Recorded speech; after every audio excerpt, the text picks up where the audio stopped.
Welcome back, guys, to Dark Night Scare. In today's episode, I'm sharing 10 true disturbing stories about cabins hidden deep in Appalachia. Every story is a warning. Some doors should stay shut. But before we begin, please consider subscribing. Don't forget to like the video and share it with your friends and family. I'd also love to hear where you're listening from. Thank you all for your support. It means a lot to me. Now let's start.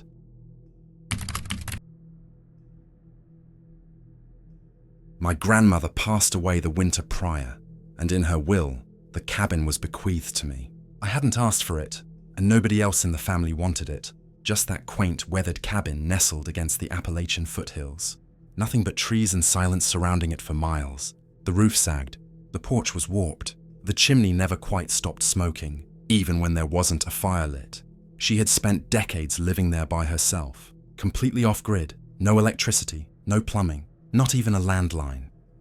You couldn't receive a phone signal unless you climbed halfway up the nearest ridge. There were no road signs or GPS coordinates. If you didn't already know where it was, you wouldn't find it. When I was a child, we used to visit for holidays, Christmas, sometimes Easter. She never visited us. She rarely left the mountain. She didn't own a car or write letters. She just stayed at her home, as though a piece of her belonged to the hills. I recall her always gazing out the windows. She had this wiry frame and intense pale eyes that suggested she was in constant anticipation. Her stories never fully made sense, but had a disquieting rhythm, like she believed every word. She'd often say things like, "Stay near the fire after sunset," or "Never sleep facing the window," advice that echoed folklore, but was shared too earnestly to feel quaint. Anyway, after her passing, I felt someone should go up and check on the place, sort through her belongings and box up anything worth saving. I planned to be there a week at most, to clean up and possibly list it for sale if it wasn't in shambles. I packed enough food and water for 7 days, along with a few books to keep me occupied, and one of those big plastic battery lanterns since I was aware the power situation was non-existent. I arrived late on a Sunday, just before complete darkness but with the sun definitely on its way out. The atmosphere felt thinner than I remembered, as if breathing required more effort. The cabin seemed smaller too, almost like it had shrunk a bit without her presence. The surrounding woods, they looked denser, the trees encroaching, almost as if they had been inching closer over the years. The porch creaked under my weight when I stepped on it. I had to shoulder the door open since the wood had swollen from years of humidity. Inside, it felt as though nothing had changed. The same heavy curtains hung in place, the same creaky wood stove. The scent rushed over me. Cedar, dust, and something faintly musty, reminiscent of old books left in a basement. The first few days passed uneventfully, mostly mundane tasks. I kept busy clearing out the pantry, emptying dresser drawers, folding linens that had remained untouched for years. There was a rhythm in it. Wake up, make coffee on the propane stove, work until sunset, read until I dozed off. It was the silence that started to wear on me. It wasn't peaceful. It was dead silence. No birdsong, no insects, just nothing. It felt as though sound didn't want to linger. There was one thing I kept avoiding, the shed. Located about 30-40 feet behind the cabin, it was largely concealed by a tangle of brambles and vines. I had seen it countless times as a child, but had never been inside since it was always locked. The kind of lock that looks as if it had been rusted shut for decades. When I'd asked her about it once, I couldn't have been older than 10, and I distinctly recall her saying, "That's not for guests." She didn't say it in a creepy way. It was more like how one might mention a room that hadn't been cleaned in ages, yet I never forgot her words. By the 4th day, I'd run out of things to tidy or organize, so I grabbed a crowbar and made my way over there. With some effort, I got the padlock to give way, and the door creaked open, scattering dried leaves within. A foul stench hit me, damp like wet cardboard and something rotting. A couple of mice had made nests in the insulation. Some shelves had collapsed entirely. I stepped over a broken shovel, a pile of moth-eaten coats, and a half-crushed box of old tools. Toward the back, I found a wooden cabinet resembling a small armoire. It had a sliding latch, simple but still locked. When I opened it, I discovered notebooks, dozens of them, all identical with plain brown covers, unmarked, same size, no titles or labels. I took a few back to the cabin. That night, I settled at the kitchen table with a flashlight and began flipping through them. They weren't journals in the conventional sense, no complete sentences or personal notes. Each entry was numbered, and began with a short, clipped line, most being a sentence or two at most. Entry 328. It was looking through the windows again. Entry 334, it knows I'm awake. Entry 341, it stayed at the tree line all night. Entry 352, I didn't light the stove. It still came. No names, no context, just it recounted repeatedly. I kept reading, hoping for something more specific, but nothing emerged. The entries didn't appear to follow any coherent timeline. It felt as if she had been cataloguing sightings or tracking patterns and attempting to recall the rules of a game she didn't want to play. That night, I left the notebooks on the table and tried to focus on something else. I picked up a storybook and managed to read a few pages, but my eyes kept drifting to the windows.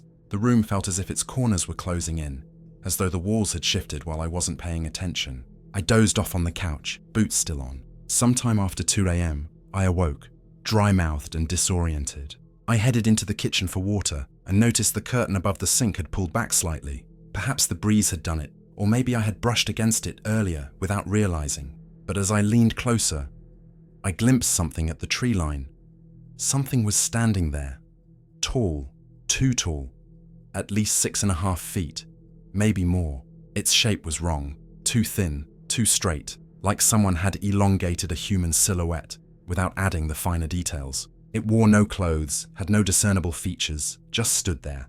I stared, unable to move or blink. My mind struggled to categorize it.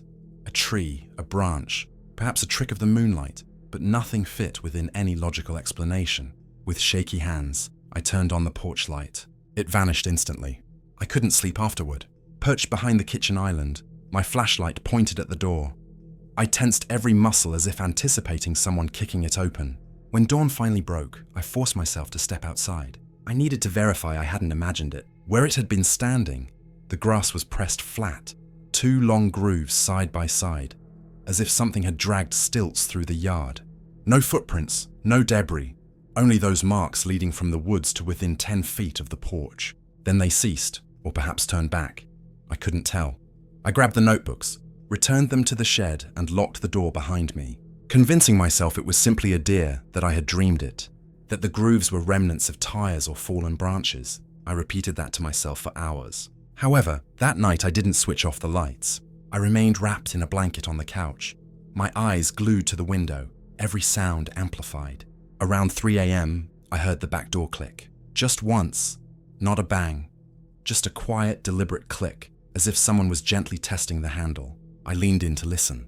Then the screen door shifted, a long creak. A moment later, something tapped against the kitchen window, 3 times soft and precise. I didn't dare look. I slid down off the couch and stayed on the floor until the ambient light crept in beneath the doorframe. At dawn, I packed hastily, stuffing whatever I could into a bag, not even bothering to check for anything I might leave behind. I simply wanted to get out of there.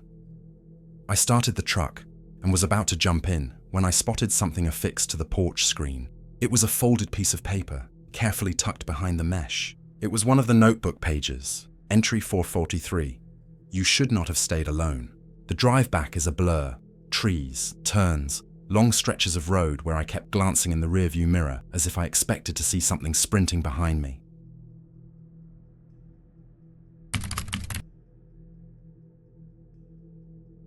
At 22, I agreed to look after Romy.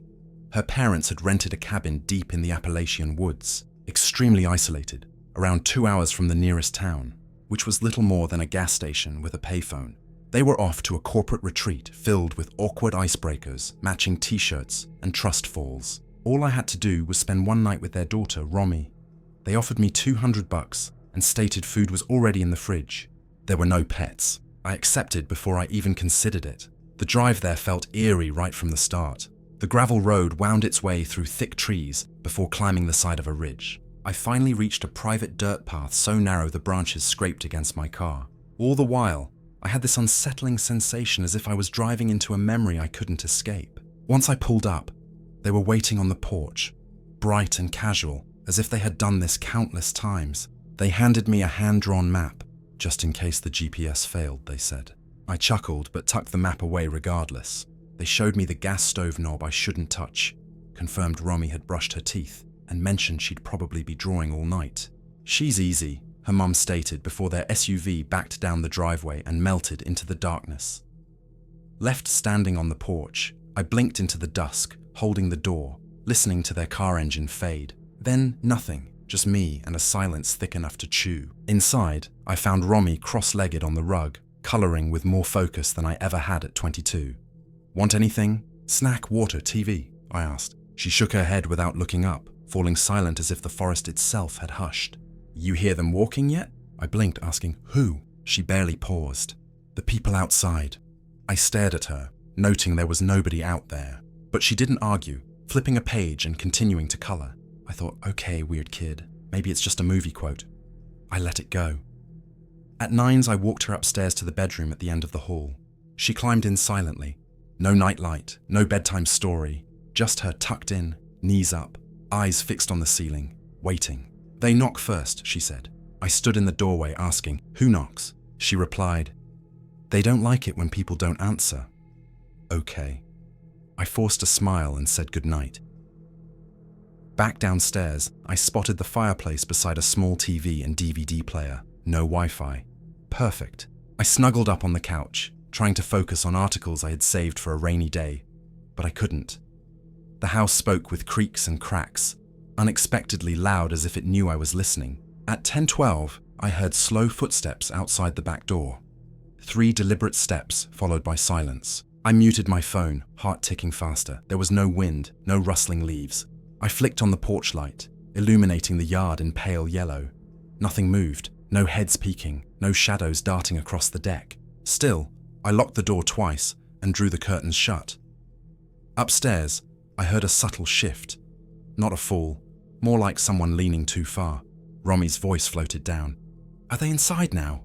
I swallowed and hurried upstairs. She sat up in bed, knees to chest, peering at the wall.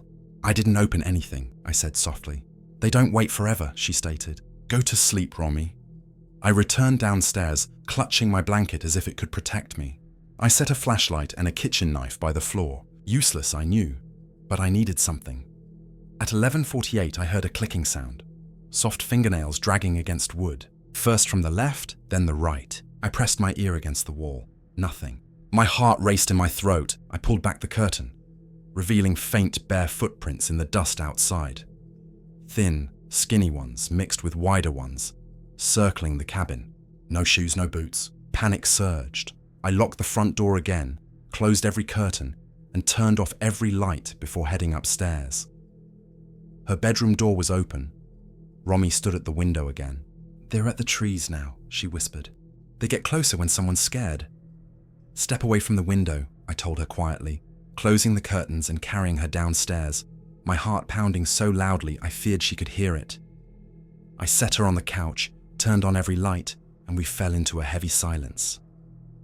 At 12:41, everything went black, just snapped off. No fizz, no flicker, total darkness. My phone showed no signal, 0 bars, no service. Romy remained silent.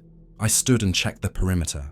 Doors locked, windows secure, but the air had shifted, denser, wrapping around us like a curtain drawn tight. Then at 2:37, someone knocked, 3 sharp, deliberate thumps. I froze, remaining still. There was no second knock, just silence. Turning to Romy, I found the couch empty. Ice coursed through my veins. I bolted upstairs. She stood barefoot at the window. "They're waiting," she whispered. I grabbed her, locked the door, shoved a chair under the handle and pushed her into the coat closet near the kitchen. We stayed there. Darkness, silence, my breathing loud enough to scare me. Not a word was spoken. I didn't blink, while she just pressed against the coat rack, arms wrapped around her knees. At 6:23 a.m., the lights flickered back on as if nothing had happened. By 6:40, her parents pulled up, smiling and cheerful, like it was just another Sunday errand. "Everything okay?" her mom asked. I didn't answer, just walked past, got in my car, and drove until I reached the first gas station with cell service.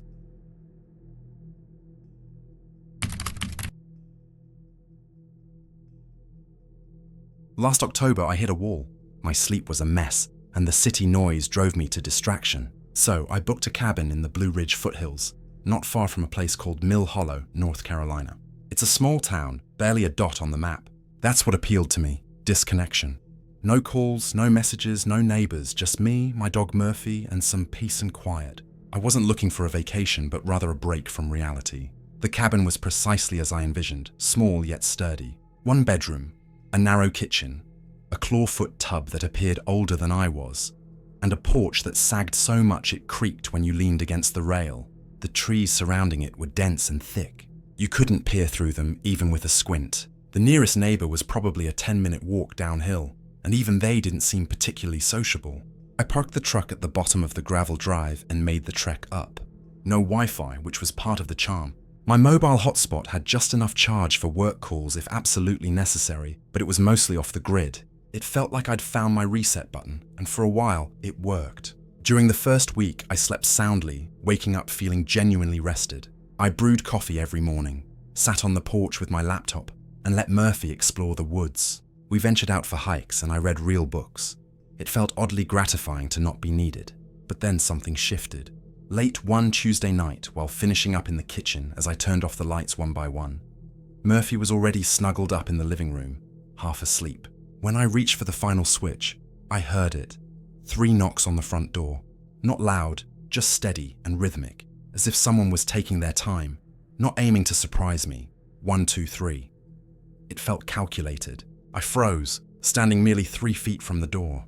The porch light was off. There hadn't been a single sound before it. No gravel crunching, no footsteps, no wind. Just those knocks appearing out of nowhere. Slowly leaning forward, I peered through the peephole. Darkness. I didn't turn on the lights, didn't call out, just stood still, listening intently until my ears felt hot. No follow-up, no movement. I stayed like that, feeling like time stood still. Eventually, I backed away, double-locked the deadbolt, and circled around inside the cabin to check the windows. Everything was locked, everything was shut. Murphy didn't even lift his head. The next morning, I walked the trail down to my truck, circled around it, half expecting to find boot prints or tire tracks. Nothing, just wet leaves and the same dirt as always. I reassured myself it was probably just a branch, maybe something that fell. But deep down I knew better. Branches don't knock like that. 2 nights later, I returned just before dark, after making a run into town. I loaded up on groceries, filled the truck, and grabbed a couple of candles in case of a power outage. Standard stuff. After locking the door, drawing the curtains, and preparing a late dinner, I settled down on the couch with a book. That's when it happened again. 3 knocks, only this time they echoed from the back of the cabin. That wall faced nothing but woods. No paths, no lights, just solid forest and siding with trees. Murphy's ears perked up. He didn't bark, but his eyes widened, and he focused intently on the rear wall, as if he understood exactly where the sound originated. I stood up and ambled to the kitchen, grabbed my flashlight, and cautiously opened the back door. Nothing but trees, not even a breeze. Stepping out a few feet, I scanned around. No sounds, no movement. I waited until the flashlight began to feel warm in my hands before heading inside, bolting the door and keeping the kitchen light on. That was the first night I struggled to sleep. 2 nights later, something even stranger happened. While brushing my teeth with the lights on and Murphy already in bed, the entire cabin dimmed. Not a full flicker, just a gradual fade, as if something were siphoning power from the walls. The overhead light in the sink turned dull, shifted to yellowish, then adjusted back. When I entered the hallway, I froze.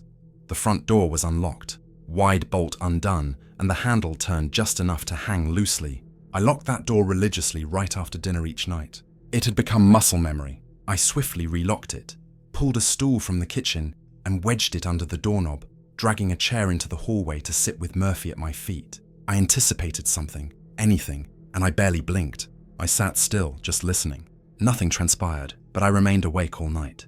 The next morning, I installed a sliding bolt above and shoved a broomstick across the bottom, not wanting to take any chances. If anyone attempted to force their way in, they'd need to bring the whole door down. That night marked absolute silence.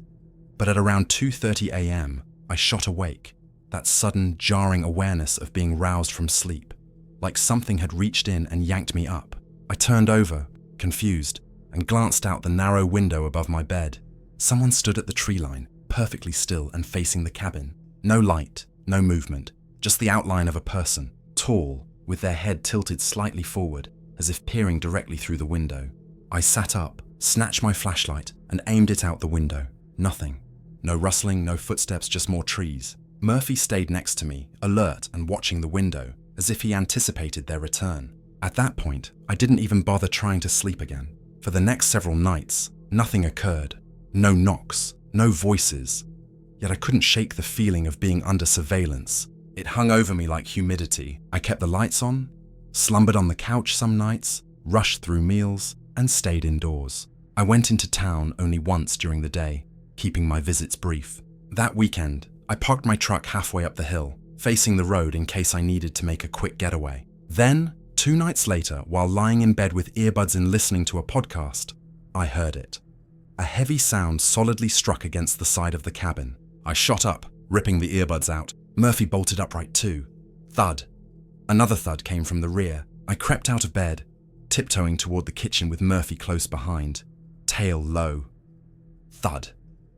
This one was now directly under the window. I pulled back the curtain just in time to catch a blur slipping past, low to the ground and swift. It was too large for a raccoon, but too fast for a person crawling. I switched on the porch light and flung open the front door, flashlight poised and ready. The steps were distinct. The woods remained still. I locked the door, and then I heard it from the back of the cabin, a voice, soft, calm, not loud, like someone standing just outside, trying to appear non-threatening, as if they wanted in. I didn't respond. I flicked on every light in the cabin, grabbed my keys, opened the door once more. Something lay on the step, about 6 inches of freshly broken wood, 2 rusted nails protruding from one side. I recognized it. It was part of the deck. Something had torn it off. Stepping back inside, I locked everything up and called the sheriff. They assured me someone would come by in the morning. I sat on the floor, my back against the door, flashlight aimed toward it. Murphy stayed beside me, low growling under his breath. At sunrise, a young, polite deputy arrived. I showed him the wood and escorted him around back. He pointed out faint lines in the dirt, a pair of parallel drag marks heading into the woods, like something had been pulled. A stick or something else. He didn't provide much guidance, only advised, I keep everything locked and consider getting cameras. I didn't linger. I packed everything I could into my truck in 15 minutes, sped off without finishing my coffee, and never returned.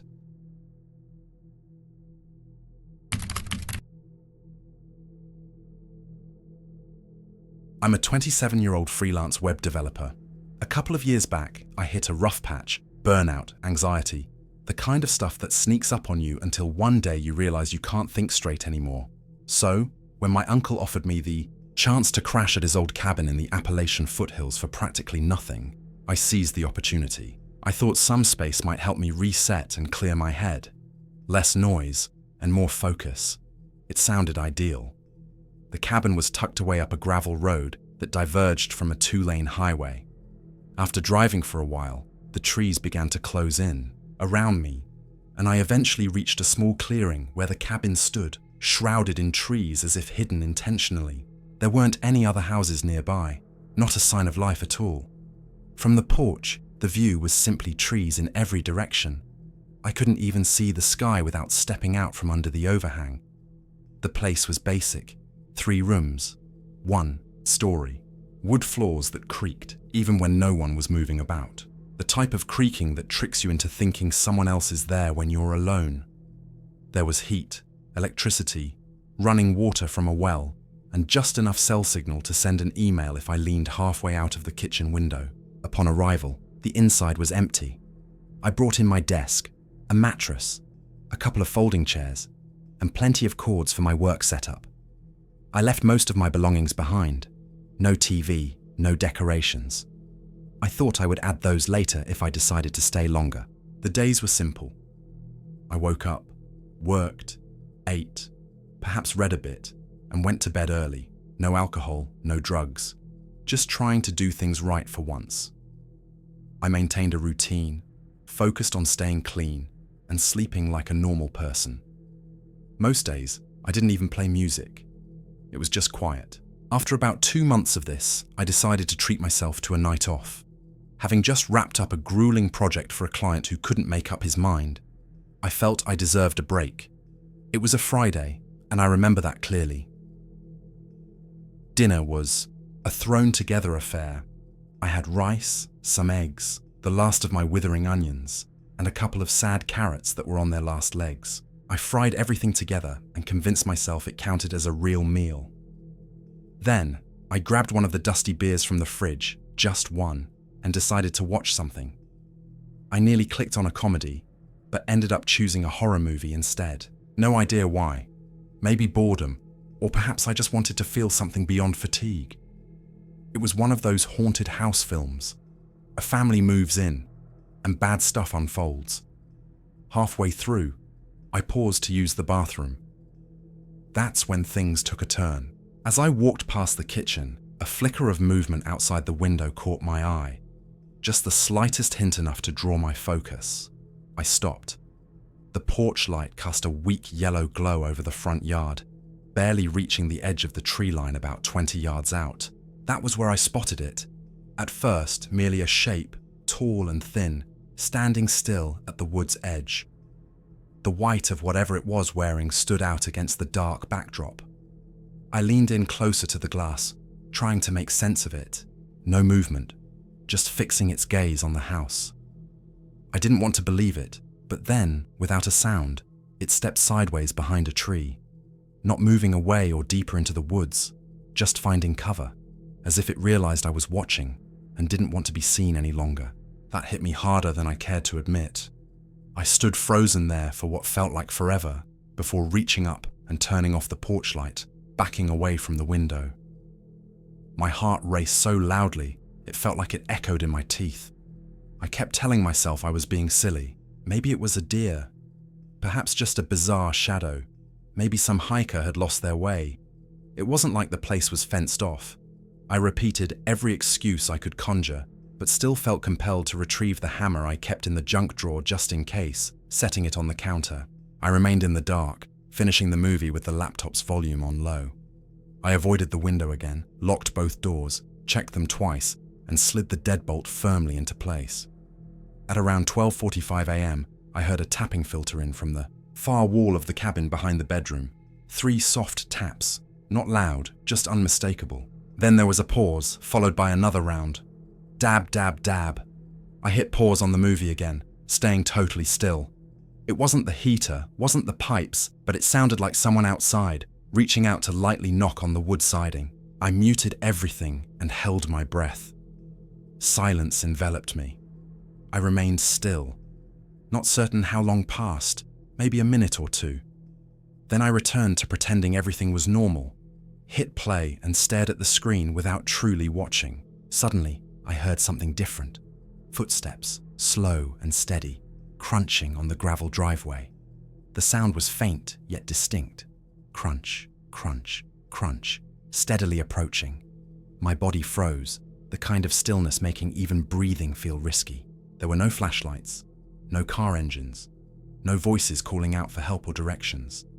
Just the sound of someone walking toward the cabin in the dark. The footsteps reached the porch, and I heard the creak of the boards. 1, 2, 3 slow steps. I stood in the hallway. I couldn't see the door from that angle, but I could hear everything. Then came the knock. 3 deliberate taps. A full minute must have passed by. Then another knock, even slower this time, as if there was no urgency. I whispered, "Hello?" No answer, no further movement, nothing. I retreated down the hallway, slipped into the bedroom, and quietly shut the door behind me, sitting on the floor beneath the window with the hammer still in hand, staring at the wall. I refrained from turning on a light, didn't make a sound, just waited. Time slipped by. It felt like 20 minutes, maybe longer. Then I heard movement again, something dragging along the outside wall. It started at one end and slowly slid toward the bedroom. It wasn't footsteps. It was a scraping noise, like fabric or skin gliding against the wood, just barely audible but consistent. In my mind, I traced its movement until it reached my window. I was still staring into the darkness when a face appeared, pressing up against the glass. Pale skin stretched tight, eyes wide, no eyebrows, no hair. The mouth was slightly open, revealing teeth with lips smeared by something dark. I couldn't tell if it was blood, but it certainly looked like it. It didn't move, didn't blink, just stared at me. I couldn't even scream. I was paralyzed. The figure lingered for about 15 seconds before, just like that, it vanished. No sound, no crashing, nothing, gone. I remained there on the floor throughout the night, my knees pulled to my chest, hammer in hand, unable to sleep, not even trying. When dawn finally broke, I took the hammer and stepped outside. The morning light rendered the experience surreal, as though it had all been a dream. However, when I walked the cabin's perimeter and looked under the bedroom window, I found it. A dress, thin and white, soaked with dry, dark stains. The metallic odor hit me hard as I got close. There weren't any footprints around it, no path. It was just the dress, laid out beneath the window as if it had been left there specifically for me. I didn't touch it. I turned away and headed back inside, packing everything I could fit into my car within an hour. I drove straight to my parents' place in a town 3 counties over. Once there, I called the sheriff's office, gave them the address, and recounted what had occurred. They said they'd send someone to check it out, but I didn't follow up. I didn't want to know. I never returned. As far as I know, the cabin remains empty, and I haven't watched a horror movie since.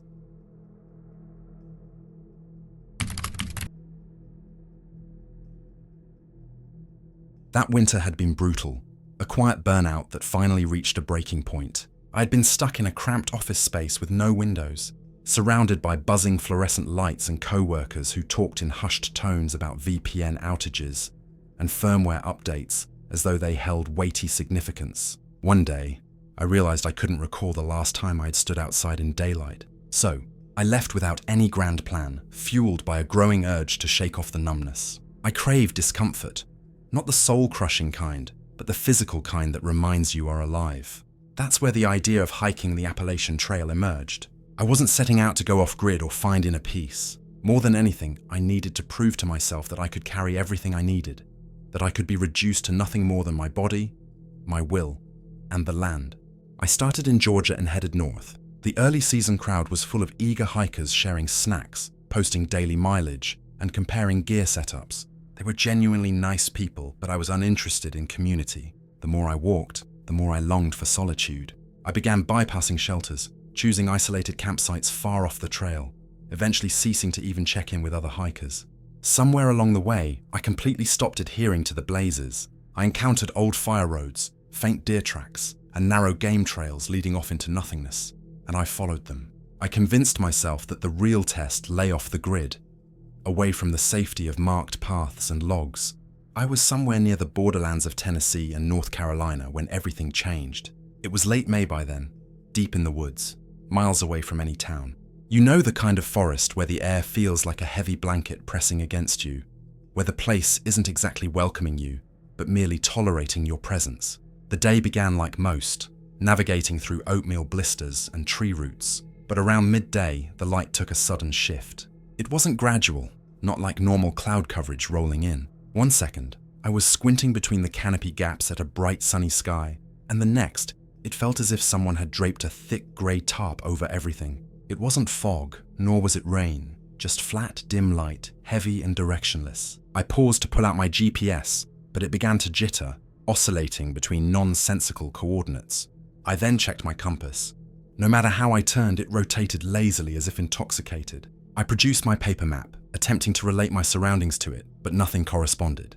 Every ridge and bend felt slightly off, as though the landscape had shifted a few degrees overnight. Still, I didn't panic. I'd ventured off the trail plenty of times before and knew how to find my bearings. I spotted what seemed like a faint game path sloping northward and followed it, anticipating it would lead to an old ranger access road or intersect with a marked trail eventually. But as I kept moving, the forest thickened in an unsettling way. There were no birdsong, no rustling leaves, only a profound silence that felt akin to standing in an unplugged room filled with soft padding. And then I spotted it, tucked away in a shallow hollow, almost swallowed by brush and ivy. A cabin sat there low, square, constructed from wide logs that appeared untouched or unpainted for decades. It didn't seem to be abandoned, just out of time. There was no number on the door, no signage, merely a thick wooden latch with no handle and no glass in the windows. Only hollow, dark vacancies. I called out. Nothing. I knocked. Still nothing. I told myself I would just take a quick peek. Maybe it was an old ranger station or a hunter's retreat. I wasn't intending to stay, just to look around. The moment I stepped inside, I felt it. an instinctive recognition that something was off. Like my body sensed it before my mind caught up. There wasn't any furniture, nor was there any dust. Just a sharp barrenness, as if the place had been meticulously cleaned recently. The ceiling beams were adorned with bundles of twigs and bones tied together with cracked, dark twine. Some of those had bits of feathers, while others displayed what appeared to be animal teeth.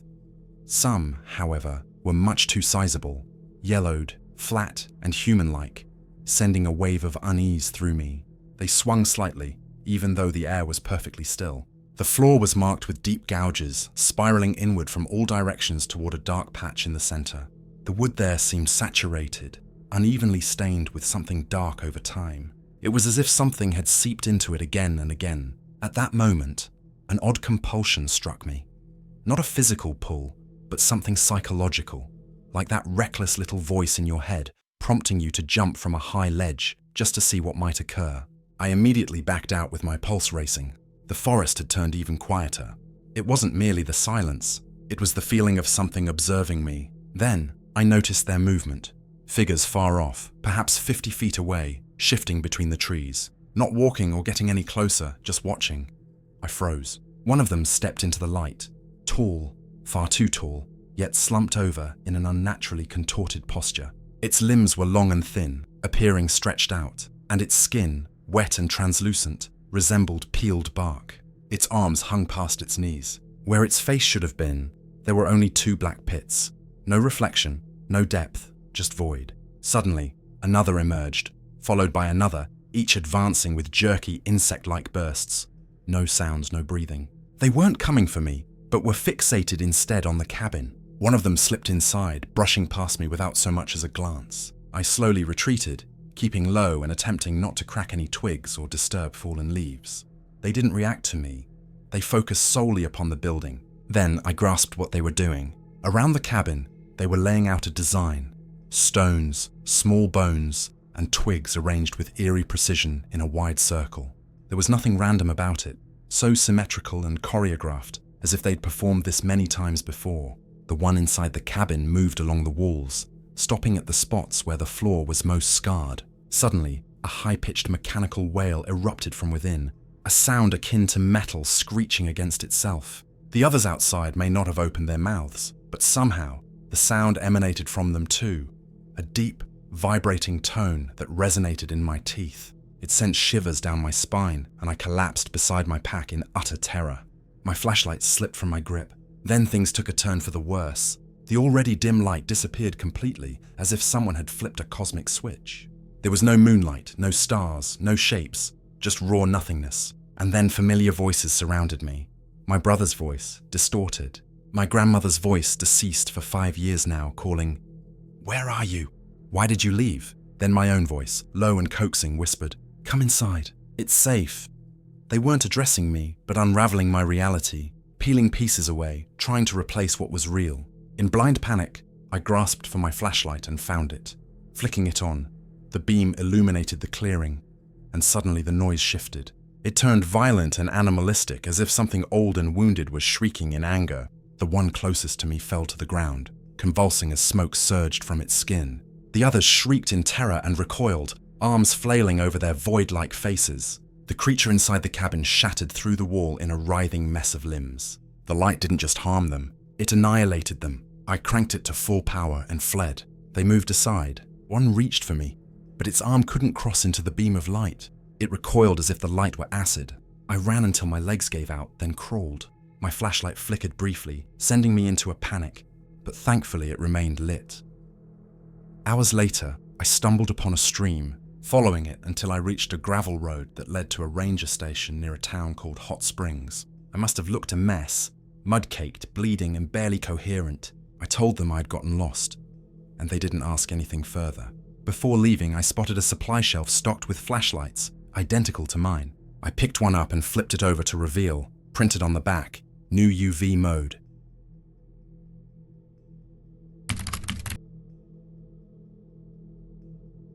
I was 17 when I agreed to look after my uncle's cabin out in the Appalachians. He had lined up a trip to Arizona, claiming something about desert air and a high school buddy he hadn't seen since the 80s, and asked if I could stay at his place for a few nights while he was away. He always referred to it as the camp, which sounded a bit more rugged and nostalgic than it truly was. In reality, it resembled a wooden box that was never finished. Just 2 rooms, a slanted roof, and a small porch that tilted slightly to the left, as if it were too weary to stand straight anymore. It sat halfway up a wooded slope, surrounded by trees that appeared to have been inclining toward it for years, as if trying to reclaim the space. The nearest town with a gas station was about 2 hours away, more so if it poured. He built the cabin in the 70s with his brother, though you wouldn't guess it was a 2-person project. They never completed the foundation, merely plopped the cabin on a few stone footers and deemed it satisfactory. Everything creaked, leaned, and the floor tilted slightly, leaving you feeling like you were walking uphill in any direction.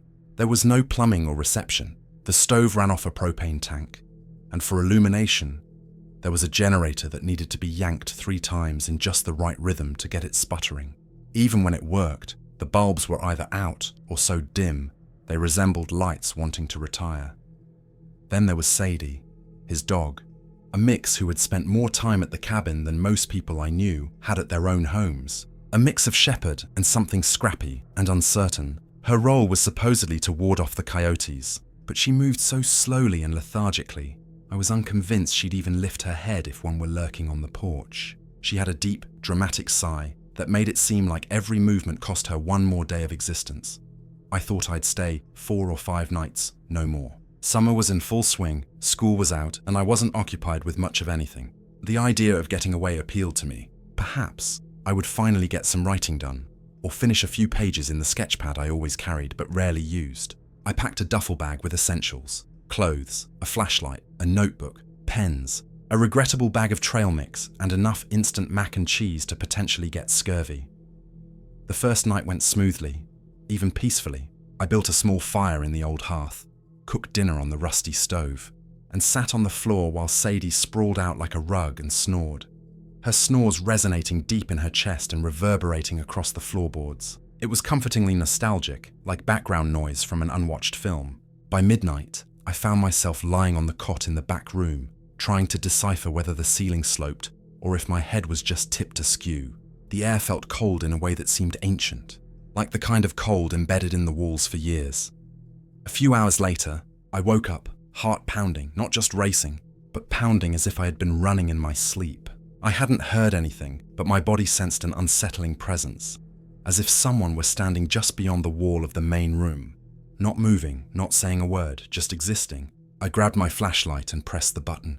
It flickered once, then stabilized. I swept the beam across the room. Sadie was awake. She wasn't barking or growling, merely staring at the door, her ears perked, body tense, as if every muscle was bracing for a sudden turn of events. I sat up and waited. Nothing happened, no knock, no creak, just silence. Sleep eluded me for the rest of the night. The following day took on a heavy atmosphere. The outside quiet no longer felt peaceful. It felt off, as if the forest had gone into hiding. I chopped wood, even though an abundance was already stacked under the porch. I hiked up the trail behind the cabin, attempting to distract myself.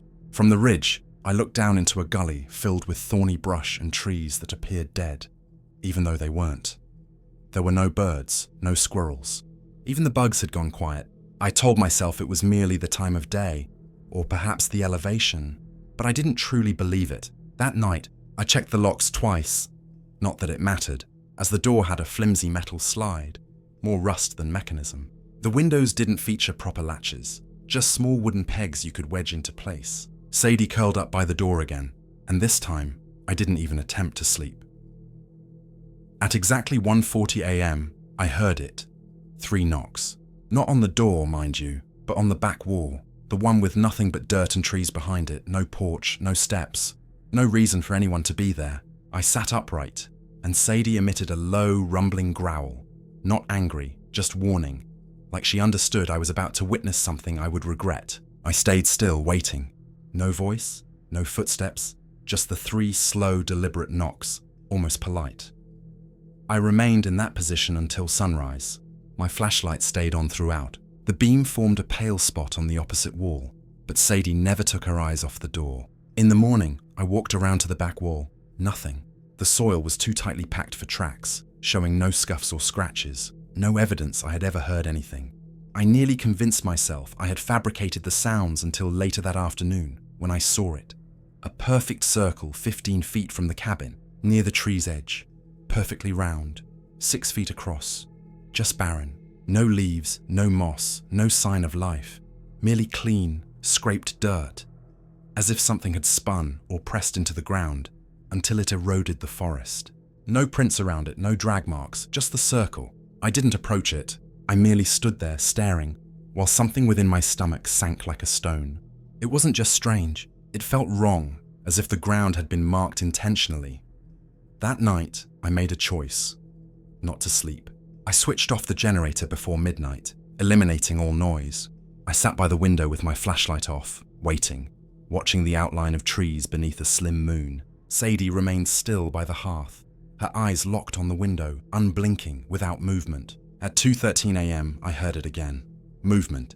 Slow, soft steps in the pine needles outside. Not hurried, not chaotic, just cautious, as if someone were trying not to awaken the house. It circled the cabin once, twice, then silence. Suddenly, the doorknob rattled, gently, like someone unfamiliar with how to use it, intrigued by what it did. Sadie didn't move. Her ears twitched, but her body remained frozen, mine too. After a while, the noise ceased. In the morning, I walked outside and saw it. A footprint near the generator shed in softer soil. It didn't seem right, too long, too wide, with uneven toes spread out as if they belonged to an abnormal foot. The heel had pressed in deep, suggesting something heavy had stood there briefly before shifting. It was barefoot, but not human. I didn't ponder, I just packed my things. I left a note for my uncle about the oddity of the generator and the animals I had heard at night, promising to return in a week. I loaded the last of my belongings into the truck, then turned to glance at the cabin one final time. There it was. 3 lines carved into the wooden door, straight, parallel, deep enough to expose fresh, pale wood beneath the surface. Not claw marks, but they seemed intentional, as if someone wanted me to see them before I departed. I climbed into the truck but hesitated before starting the engine, sitting with my hand resting on the key, staring at the trees as though they were watching for something. Eventually, I turned the key and drove until I reached pavement, never stopping, never looking back, and I never returned.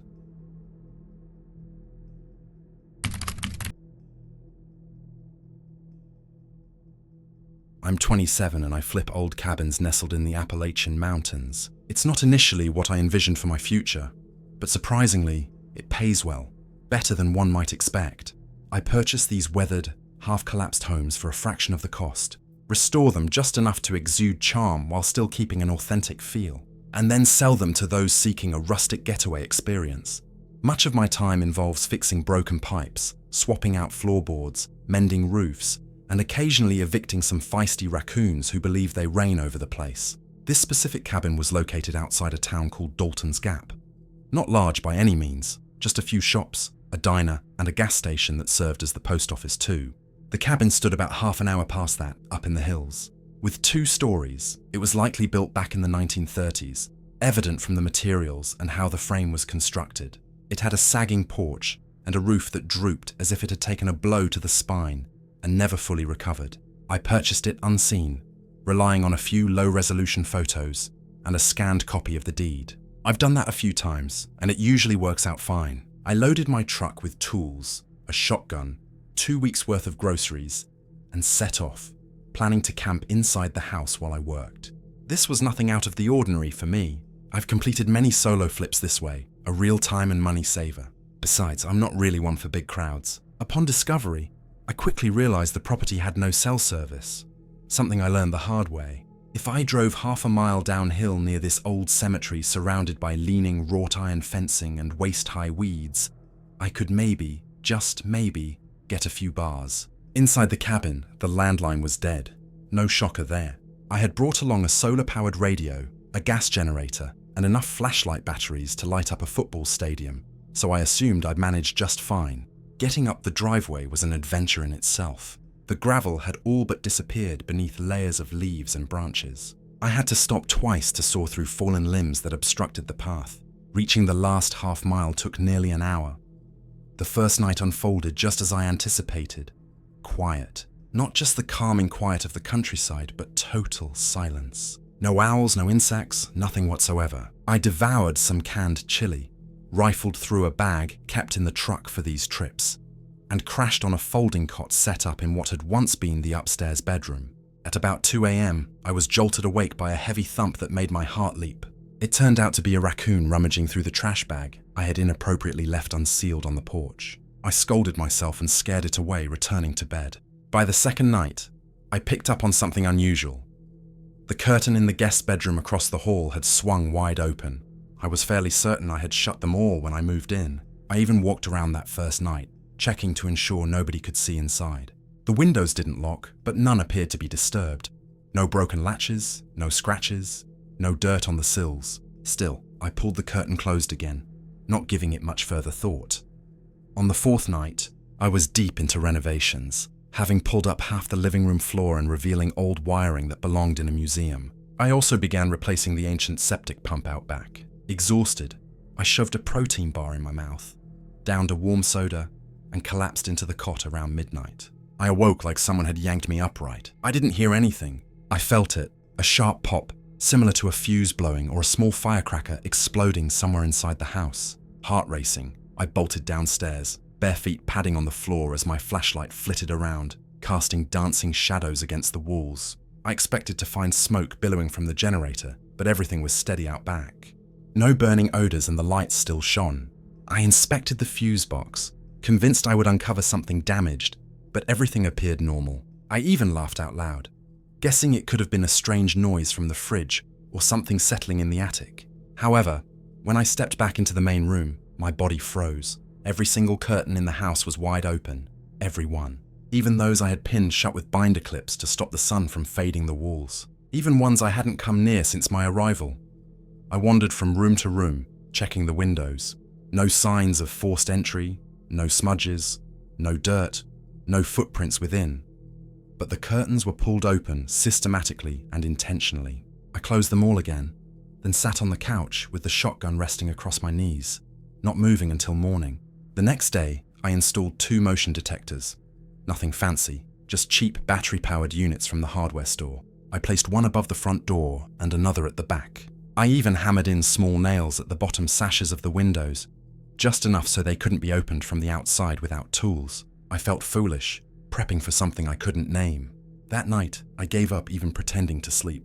I settled into a chair near the front window, lights illuminating the space, a thermos of lukewarm coffee in hand, and shotgun within reach. I was resolute in my determination to catch whoever or whatever was messing with me. At exactly 2:41 a.m., the front door sensor emitted a single chime, not a continuous alarm, not a series of beeps, just one soft, electronic ping. I rose slowly, inhaled deeply, and made my way to the window, gingerly pulling the curtain back just enough to peek through.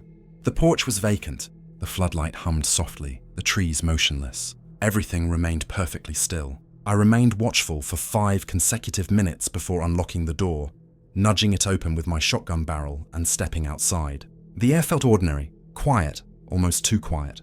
But then I caught a scent, metallic, like rust, like blood mixed with old coins, tripping a strong sensation that hit the back of my throat. I stepped back immediately, locking the door behind me and sleeping not a wink afterward. The following night, just before midnight, I noticed the light in the guest room flicker on from the hallway. A warm glow spilled from the gap beneath the door. That room wasn't wired yet. I hadn't connected any power up there. I dashed to the fuse box. Nothing was flipped. I powered down the generator just to ensure I wasn't imagining illusions. It still glowed. Cautiously, I ascended the stairs, shotgun clutched tightly. The door stood ajar. A bulb within was on, yet I grasped there was no wiring, just dangling caps from the ceiling. I reached up to pull the chain and the bulb turned off. As I pivoted to exit, something caught my eye. Tiny imprints appeared on the window, too small to belong to an adult. Fingers pressed flat against the glass as if someone had been standing there, scrutinizing me. Losing my voice, I got out of the back door and stepped into the woods, flashlight in one hand, shotgun in the other. I found a pine tree crouched beneath it and waited until the sky lightened. When dawn finally came, everything looked back to normal. Curtains were drawn, the bulb was off, and the handprint had vanished. I assured myself I was exhausted, probably hallucinating, classic cabin fever and all. I didn't do any work that day, opting instead to check locks and pacing back and forth. Around noon, curiosity got the better of me, and I decided to inspect the basement. There was a narrow door concealed beneath the stairs, the kind you'd overlook if you weren't careful. I opened it. The basement reeked of damp earth and mildew. The floor was uneven, primarily packed dirt. Yet near the center, I noticed something peculiar. A square outline, about 4 feet by 4 feet, like a trapdoor had been cut into the floorboards eons ago. A rusted metal ring was bolted into the wood. I lifted it. Beneath was a crawl space, merely 3 feet high with a dry dirt floor. Aiming my flashlight down, I discovered a small child's sneaker, a rusted screwdriver, an empty glass bottle, a tangled clump of dark hair, and a Polaroid picture. 2 children sat on the front porch, beaming, 1 boy, 1 girl, both around the age of 10. The back of the photo was scrawled in red marker. "She stays quiet down there." I closed the hatch, covered it back with the mat, and left everything else alone. That night, I didn't flip on any lights, simply remaining in the dark with my shotgun resting on my lap, eyes trained on the hallway. 2 days later, I needed to drive into town to meet an electrician. I vaguely explained something about the generator's odd behavior. We drove back together. Upon reaching the cabin, something lay on the porch. The motion detectors had been removed from their mounts, batteries stripped, wires pulled out, all aligned neatly side by side against the welcome mat. Without entering, I chose to wait for the electrician's arrival, letting him venture inside beforehand. He kept inquiring about who was assisting with the wiring, and I insisted no one was. After checking the guest room, he stated there were no hot wires near the ceiling fixture. No power could have reached that bulb. I guided him to the basement, brushing the mat aside to reveal nothing. No hatch, no outline, just a solid concrete floor. He looked at me as though I'd lost my mind, packed up and left with barely a word. That night, I loaded everything into the truck, sleeping in the cab with my shotgun propped against my chest, departing before daybreak and selling the place 4 weeks later. A guy from Atlanta didn't pose a single question.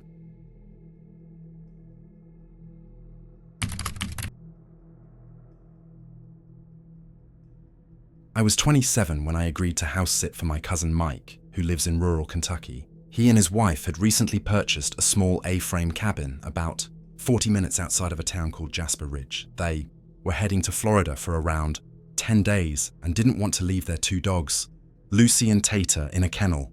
They just needed someone to stay and ensure the pipes didn't freeze while taking care of the dogs. I worked remotely, so I thought, why not? A quiet week in the woods might allow me to catch up on projects and maybe even get some writing done. That was the plan. I had never seen the cabin before. The moment I turned off the main road, I lost signal. The driveway was all gravel, steep, and barely wide enough for my Civic. The trees were packed in so tightly that it felt like I was driving into a green tunnel. There was no mailbox, no streetlights, only sharp turns, muddy patches, and a perilous drop-off on the left side that I kept glancing at out of the corner of my eye. When I finally reached the top, the trees parted just enough to reveal the house and a little fenced backyard. It seemed to be tucked into the woods as if it had grown there. The dogs were already outside when I parked. Lucy barked once and then rushed to circle my legs. Tater didn't bark. He just stood there watching me. The key was under one of those old ceramic frog statues on the porch, chipped along the belly. Inside, it was warmer than I expected. The walls all raw wood, as if nobody had ever bothered to stain them. The ceiling angled up into a loft where the bed was situated, and big windows faced the woods without any curtains or blinds, just glass. Peering outside, I saw nothing but trees, not even a hint of another house. I unpacked, filled the food and water bowls, and conducted a brief walkthrough. The space was small: living room, tiny kitchen, a staircase leading to the loft. Beneath the stairs was a closet containing the fuse box and some crusty old paint cans, but no basement. The back door sported a simple deadbolt, nothing more. The initial nights were uneventful. I prepared dinner, watched shows I had downloaded, and fell asleep on the couch with Lucy curled up behind my knees. Pretty peaceful. However, it was the 3rd night when things turned strange. Around 10 p.m. while brushing my teeth, Lucy began to growl, low and steady. I stepped out into the living room to find her frozen in front of the back door, staring intently. Tater joined her, his body stiff, as he struggled with whether to bolt or stand firm. I glanced through the glass. All I could make out was my own reflection and the faint porch light illuminating the trees beyond. I stood there for a moment, pondering whether it could be a deer, but the woods were entirely still, devoid of any sounds or movement. Then I heard it, a whistle, just one sharp note, clean and not like a bird. It came from behind the fence, not far off. I turned off the bathroom light and moved closer to the glass. The porch appeared empty, but I caught a flicker of something in the woods, someone ducking behind a tree, quick and deliberate. For reasons I couldn't explain, I whispered, "Hey," purely out of instinct, I suppose. Lucy growled louder, and Tater hesitated, stepping back. I switched on the outside light. Nothing.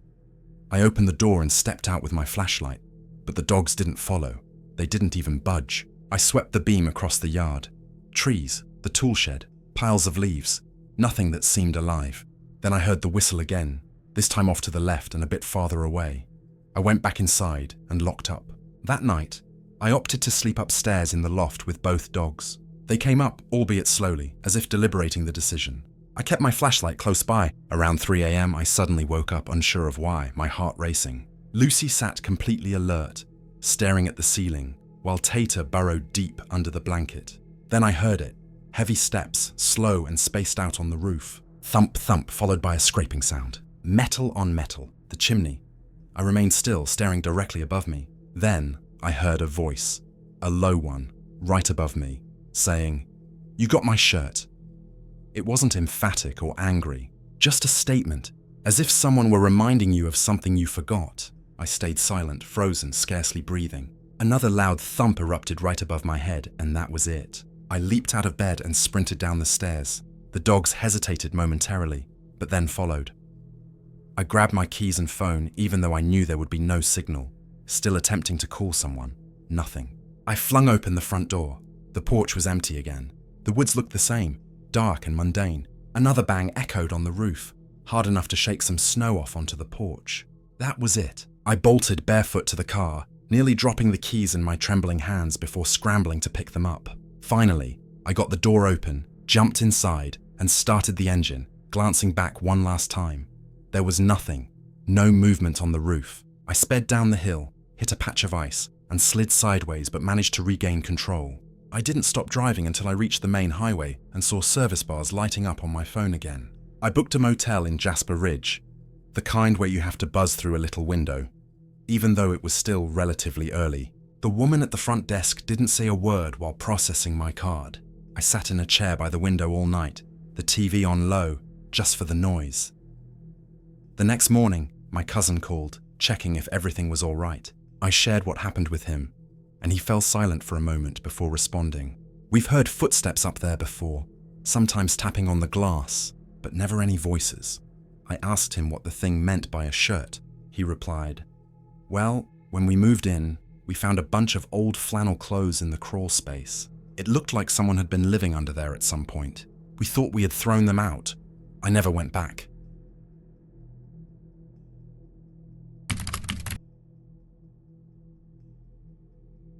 We were so deep in the Appalachian woods that the GPS gave up even before we left paved roads. By the time we arrived, we were traversing gravel, then dirt, then nothing but ruts carved through the hills. I found the listing online. An unplugged escape with wilderness access. I skimmed through it, noticing 3 nights at a reasonable price, thinking, yes, no service, no distractions, just silence. That's exactly what I needed before senior year engulfed me again. The 3 of us included me, Declan, and Milo. Declan is the kind of guy who needs to pace in place, always moving, even when we're merely watching TV. Milo, on the other hand, doesn't awaken before noon, even beneath bright sunny curtains. Different rhythms, no spiritual quest, not searching for friendship bracelet moments. We just needed a break, wood smoke, a fire pit, and the freedom of being unaccountable for a couple of days. We met the owner at the base of a hill that appeared to have washed out during the last flood. He didn't provide directions, just handed me coordinates. He parked an old Silverado with country music floating out of the window. He handed me a single brass key on a weathered leather loop, nodded once and drove away. And that was it. The cabin had aged, dark cedar boards, a wraparound porch that sagged and groaned. Inside, 2 small bedrooms completed with squeaky beds, a sink that indicated decades of rust, and a pantry stocked with half-empty soup cans, and mismatched mugs that seemed scrubbed down, yet never washed at the same time. Solar panels on the roof sagged slightly, and if you stepped too close, you could hear a low, hesitant buzz, as if an appliance were deciding whether it even wanted to operate. And then there was that narrow trail behind the cabin, simply a thinly worn path in the forest that curved into darkness. On the first night, we sat on the porch until past midnight, huddling around the fire pit. The woods were so quiet, it felt as if the forest was holding its breath. No insects, no distant engines, only the sound of popping logs and hissing beer cans being opened. I vividly remember how odd yet comforting it felt to hear nothing. My skin relaxed. My thoughts slowed. I think that's when I understood I truly needed to come here.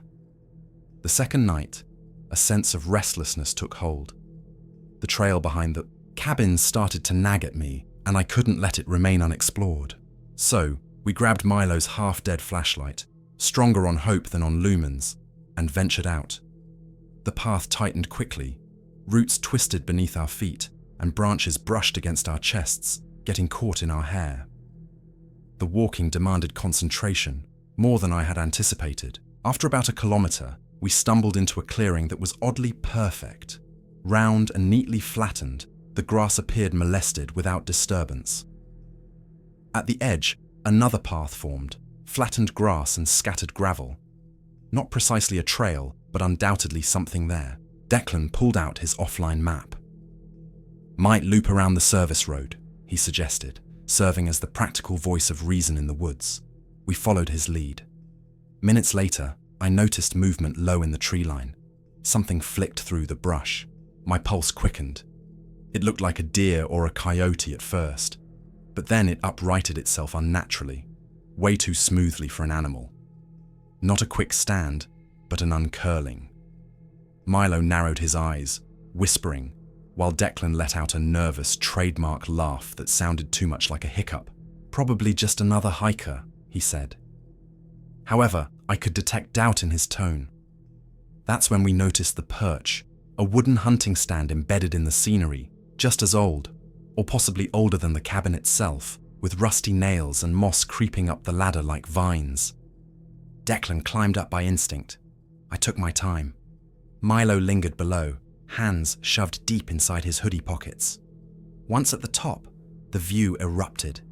The hills, the moonlit meadow, woods stretching endlessly. In the distance, something shifted.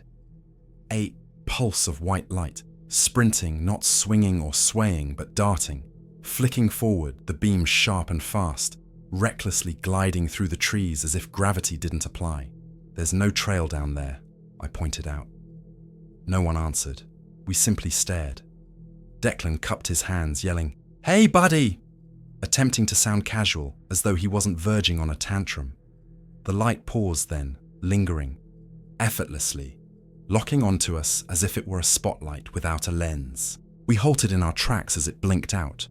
No fade, no gradual disappearance. It was just suddenly off, as if someone had slammed a light switch.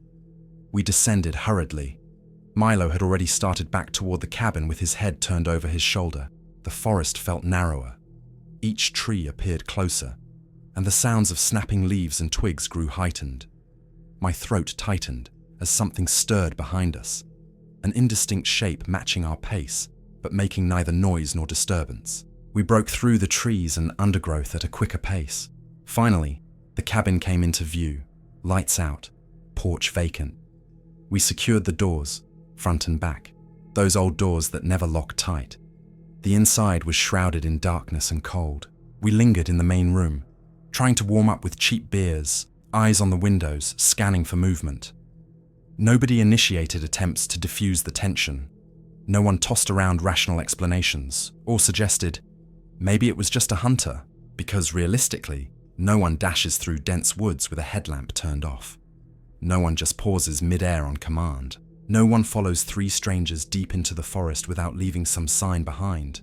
At dawn, we departed, and I dropped the key in the lockbox without looking back.